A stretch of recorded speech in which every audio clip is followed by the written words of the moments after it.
Tere, mina olen Martin Jaan Poska gümnaasiumi 10. klassi õpilane ja mind huvitavad reaalteadused.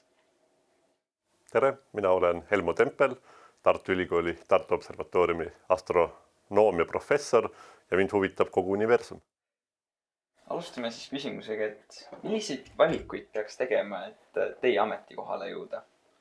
Ma mõtlesin selle küsimuse peale. Esimene vastus, mis pähe tuli, oli see, et valem selle jaoks on väga lihtne, peab olema loll, laisk ja lohakas, siis saavutabki elus kõike. Aga kui tõsisemalt rääkida, siis tuleb lihtsalt tegeleda sellega, mida sa armastad, seda tuleb teha hästi. Ma arvan, et see nii-öelda on selle võti, et kuhugi edasi jõuda elus. Kui te jõudsite oma valdkonnani, milles te praegu olete, kas see oli teie algne valik, et te kohe olite sellega nagu seotud või te pidite ennast otsima? Reaalteadused on nagu algne valik olnud juba keskkoolist või gümnaasiumist saati oli teada, et ma lähen ülikoolis õppima kas füüsikat või siis keemiat või matemaatikat. Aga see, et nii-öelda füüsikast edasi astronoomiasse tuli, see tuli juhuste kokkulangemise tõttu, et ma ei valinud endale mitte teemat, vaid juhendajat ja juhendaja oli Tartu Observatooriumist ja sealt edasi nii-öelda läkski see astronoomia karjäär minul. Liigume nüüd edasi teie tööpäeva või igapäeva juurde. Milline näeb välja teie tööpäev siin observatooriumis? Väga igav. Tulen hommikul tööle, istun kabinetti maha, vahepeal räägin kolleegidega juttu, joon kohvi ja õhtul lähen koju tagasi. Kui teil nii igav tööpäev on, kas teil on midagi põnevat ka siis üldse või on terve päev igav ainult? See on igav nii-öelda kõrvaltvaatajale, et tegevused, millega seal tegeleb, on enamasti siis üsna huvitavad, sest et tegeleb probleemidega või väljakutsetega, millele lahendusi veel olemas ei ole ja siis ongi ülesanne leida mingi lahendus. Peatudes veel nende probleemide juures, mis on teie töö juures need keerukamad kohad või aega nõudvamad kohad? Et ma olen see õnnelik inimene, kellel ei ole töö juures probleeme, sest et teaduses teatavasti mitte ei ole probleemid, vaid on väljakutsed.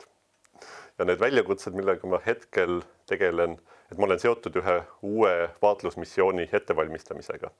Ja seal nii-öelda üks väljakutse on see, kuidas nii-öelda majanduslikult öeldes võimalikult või olemasoleva raha eest võimalikult palju teadust saada.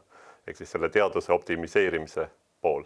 Ja see on nii-öelda see, mis on hetkel suur väljakutse, et kuidas seda teha kõige efektiivsemalt. Te juba korra mainisite projekte. Kas on mingeid projekte veel, milles te osalete?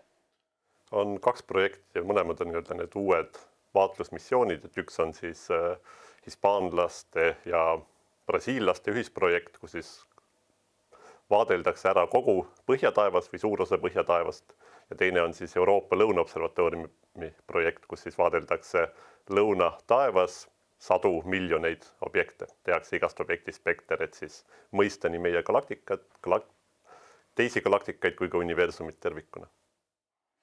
Selliste projektide jaoks te ei saa ju kindlasti üksi hakkama. Milliste firmadega või teiste riikidega te koostööd teete?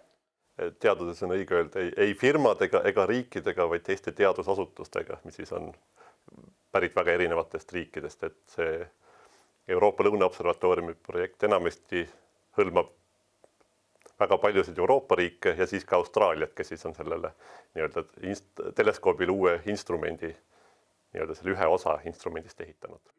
Aga ma küsiks omalt poolt ka, et mis siis nii-öelda noortele tänapäeval astronoomia kui teaduse juures üldse huvi pakub? Minusugustele noortele meeldib astronoomia juures, ma arvan, just see teadmatus. Et noored on hästi uudishimulikud ja nad tahavad ka rohkem teada saada, mis seal üleval toimub. Mis tume aine on ja nii edasi, mis on nende tähtede taga. Et sa mainisid, et sa tahaksid teada, mis asi on tume aine. Et ma pean sind siinkohal kurvastama, et minu enda arvamus on, et me ei saa kunagi, vähemalt mitte minu eluea jooksul teada, mis asi on tume aine. Me saame küll teada sellest, et mis ta ei ole, sest et väga palju eksperimente on planeeritud, mis näitavad meile, mis ta ei ole, aga ma kahtlen, kas me saame teada, mis ta konkreetselt on. aga see-eest me teame tema mõju ja sellest me saame üha rohkem teada. Aga mida teie näete, mida tulevik meie jaoks toob, mida tulevik Eesti jaoks toob kosmoseriigina? Et Eesti jaoks on raske öelda, aga teaduses on praegu näha, et tulevik on nii-öelda uute vaatlusmissioonide käes, nii kosmosemissioonid kui maapealsed missioonid, mis toodavad kümnetes, sadades, isegi tuhandetes kordades rohkem andmeid, kui meil hetkel olemas on ja nii-öelda siis nendest andmetest mingi uue teadmiste väljakaevamine. Tõenäoliselt ei teki enam probleem selles, et meil oleks liiga vähe andmeid, vaid tekib küsimus selles, et mis on see õige küsimus ja mis on need õiged tööriistad, et sealt see vastus kätte saada. Tulevik on ju noorte päralt, et mida te ütleksite minuvanustele noortele, kes tahaksid sarnast karjääri? Kui on huvi astronoomia vastu, siis